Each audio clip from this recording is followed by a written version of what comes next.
ថ្ងៃមុនបងថ្លៃឲ្យជើងជ្រូកអត់ដឹងយកធ្វើអីឆ្ងាញ់មានតែស្ងោរជ្រក់បែបនេះគឺឆ្ងាញ់ណាស់បងប្អូនអើយត្រូវជាមួយនឹងទឹកត្រីម្ទេសនិងខ្លាំងមែនតែនតែម្ដងស្ងោរជើងជ្រូកខ្ញុំលើកនេះអត់ដាក់ទាំងមូលធំអីទេគឺភ្លះយកតែស្បែកខាងក្រៅដើម្បីយកមកស្ងោរញ៉ាំទៅឆ្ងាញ់ណាស់បងប្អូនច្រប់ឆ្ងាញ់មែនតែនវិធីធ្វើងាយទេបងប្អូនឥឡូវនេះខ្ញុំមានជើងជ្រូកចំនួន1គីឡូផងដែរហើយជើងជ្រូកនេះខ្ញុំបានស្រុះរួចរាល់ហើយខ្ញុំកាត់ជាដុំតូចៗដោយសារតែខ្ញុំភ្លះយកតែស្បែកខាងក្រៅហើយនឹងកញ្ចក់ជើងខាងមុខតិចហើយខ្ញុំមានគល់ស្លឹកគ្រៃរំដេងហើយនឹងស្លឹកក្រូចសើចហើយនឹងខ្ទឹមសចំពោះគល់ស្លឹកគ្រៃគឺខ្ញុំដាំឲ្យបែកបែបហ្នឹងទៅដើម្បីឲ្យចេញជាតិបានល្អរំដេងក៏ដូចគ្នាដែរខ្ញុំដាក់3ទៅ4ចំណិតដាំឲ្យបែកតិចមកណាបងប្អូនដើម្បីពេលដែលយើងដាក់ស្ងោរទៅចេញជាតិបានល្អអញ្ចឹងណាខ្ទឹមសក៏ខ្ញុំដាំដូចគ្នាដែរដាក់2 3កំពឹសចាបងប្អូនដាក់តាមការចូលចិត្តគ្រឿងយើងរួចរាល់ហើយឥឡូវទឹកយើងក៏បានពុះដែរទឹកវិញដាក់តាមការចូលចិត្តហើយដាក់គ្រឿងគល់ស្លឹកគ្រៃរំដេងយើងចូលទៅហើយបន្ទាប់មកយើងដាក់ជាមួយនឹងជើងជ្រូកយើងចូលផងដែរគឺរំងាស់តែម្ដងថែមតឹងតិចទៀតព្រោះថាយើងត្រូវរំងាស់រៀងយូរដែរឥឡូវខ្ញុំថែមគ្រឿងដូចជាអំបិ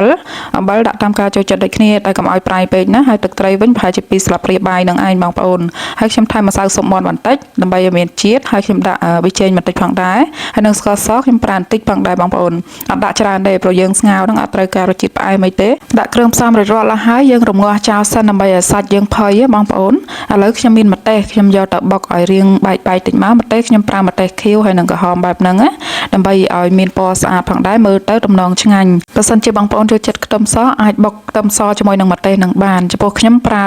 ជាប្រភេទខ្ទឹមក្រហមបងប្អូនគឺហាន់ដាក់វិញឥឡូវម្ទេសយើងបុកបានបែកតិចហើយមិនបាច់ឲ្យម៉ត់ខ្លាំងពេកទេខ្ទឹមក្រហមហាន់ឲ្យស្ដើងបន្តិចមកបន្ទាប់មកច្បាច់ក្រូចឆ្មាបន្តិចហើយខ្ញុំថែមទឹកត្រីចូលចំពោះទឹកត្រីវិញដាក់តាមការចូលចិត្តហើយនិយាយទៅខ្ញុំ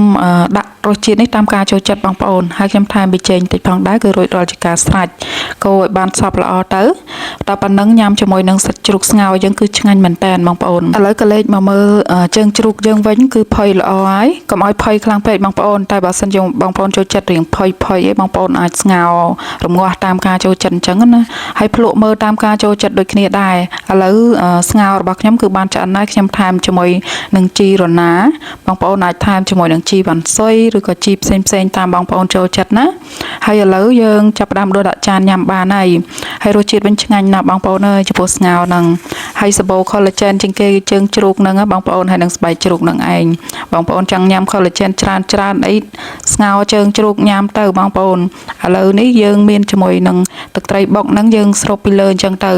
ញ៉ាំហិលក្តៅគឺឆ្ងាញ់តែម្ដងហើយតែមានជើងជ្រូកខ្ញុំស្ងោរបែបនេះគឺអត់តលាន់ទេបងប្អូនរសជាតិឆ្ងាញ់ហើយញ៉ាំបាយបានច្រើនទៀតបើសិនជាបងប្អូនចូលចិត្តថាកុំភ្លេចសាកធ្វើទាំងអស់គ្នាអញ្ចឹងខ្ញុំសូមអរគុណសូមជម្រាបលាជួបគ្នានៅវីដេអូក្រោយទៀត